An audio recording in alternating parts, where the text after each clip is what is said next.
O'zbekistonda so'nggi vaqtlarda qancha 60voy va 70voylar tug'ilganligi haqida bilish sizga qiziqmi?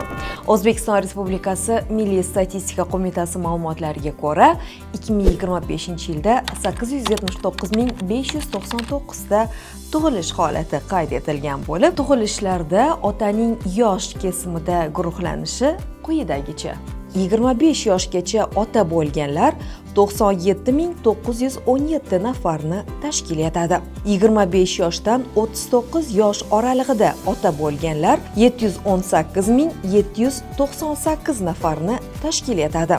40 yoshdan 59 yoshgacha bo'lgan oraliqda ota bo'lganlar soni 62.246 nafarni tashkil etmoqda. 60 yosh va undan kattalar orasida ota bo'lganlar 638 nafarni tashkil etib, shundan 70 yoshdan oshganda ota bo'lganlar 48 nafarni tashkil etmoqda.